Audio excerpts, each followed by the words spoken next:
Olha só que absurdo. Na produção agrícola, o desperdício de alimentos é assustador. 61% da produção do país é jogada no lixo.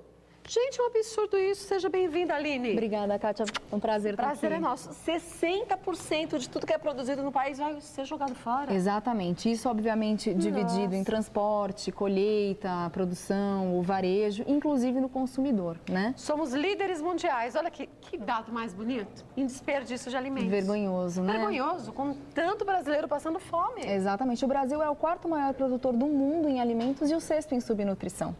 Olha, e começa justamente, muitas vezes, com a falta de informação de quem vai plantar. Exato. Dentro do nosso trabalho, né, nós trabalhamos na ONG Banco de Alimentos e acreditamos, nossa visão é exatamente essa, de que todo mundo é co-criador da realidade, né? Então, se o Brasil está do jeito que está, o problema também é nosso, né? Claro. E a gente pode dizer que esse problema que a gente tem do desperdício, ele ultrapassa as barreiras econômicas. Antigamente se pensava muito que era o rico que desperdiçava o alimento, né? No entanto, quando você fala de casca, folha e talo, né, as pessoas menos favorecidas financeiramente também têm preconceitos em relação a isso. Então, ou seja, esse binômio fome e desperdício que a gente tem, não necessariamente é econômico ou social, e sim cultural. Ótimo, porque é sinal que a gente pode mudar. Exatamente, cortar o mal pela raiz. Principalmente com você de casa, você que assiste a gente diariamente, e é você que compra os alimentos, é você que separa, é você que faz a refeição e que vai começar a enxergar tudo isso de uma forma diferente. Exatamente. Começa já na hora da escolha do alimento na compra. Os alimentos da safra são sempre os melhores. Com certeza. É sempre interessante, até se me permite algumas dicas, né? A gente tem algumas dicas desde a compra até o momento de servir um alimento, né? Então, o que é ideal? Na hora de comprar, como você mesma disse, procurar o alimento da safra, ele tem uma qualidade melhor, além de estar mais barato, né? Além disso, durante o transporte, tentar levar esse alimento o mais rápido possível para a sua residência, porque, por exemplo, as folhas, os alimentos que são perecíveis, eles têm uma tendência a perder um pouquinho da sua qualidade de característica organoléptica, que é aquilo que a gente chama de cor, sabor, textura, aroma, né?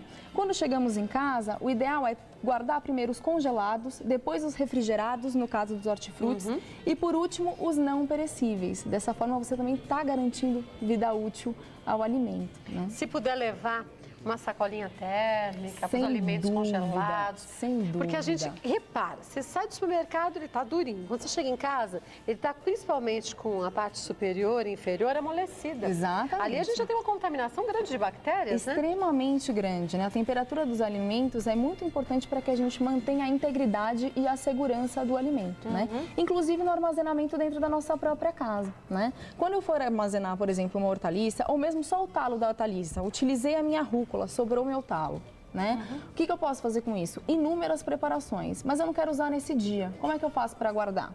Uma simples higienização, que é a higienização convencional de todas as hortaliças, né? Basta a gente colocar 4 gotinhas de hipoclorito de sódio, que a gente encontra nos supermercados, tá? Em 1 litro de água, deixa lá por aproximadamente 15 minutos e depois lava esse talo com água filtrada. Depois disso é só a gente embalar e deixar até no máximo 48 horas dentro da geladeira. Hoje em dia tem aquelas centrífugas que são ótimas para secar os alimentos. O excesso de água, exatamente, né? Porque aí a durabilidade é muito maior. Aqui a gente tem alimentos que eu fui acostumada desde a minha infância, que não era uma infância muito farta, não. A gente usava absolutamente tudo. E minha mãe fazia um bolinho com arroz e essa rama da cenoura que ninguém dizia que era rama de cenoura. Exatamente, exatamente. A rama da cenoura, na realidade, se você perceber, ela tem uma aparência muito similar à salsinha, né? Então, a gente pode usar, né, em substituição à salsinha. Na organização, em alguns eventos que nós fazemos, né, para algumas empresas, enfim, que solicitam pra gente, nós fazemos receitas, por exemplo, de bolinho de bacalhau à base de rama de cenoura e de casca de batata. Olha aí, casca de batata? Porque geralmente as pessoas, na sua condição de leiga, né, têm a tendência, eu vou fazer um purê. Primeira coisa, tira toda a casca da batata. Mas por que eu não cozinho a batata com a casca depois da espreme? Poxa vida!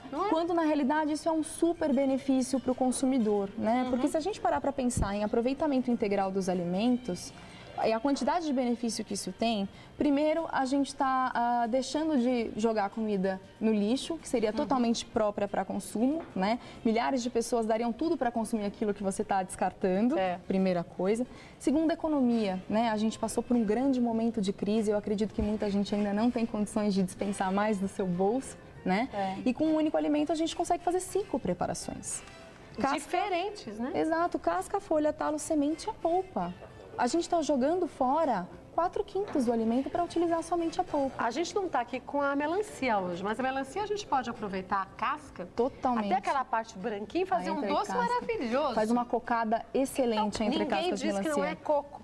Exatamente. Porque tem a mesma textura. E além do que, tem um valor nutricional muito maior.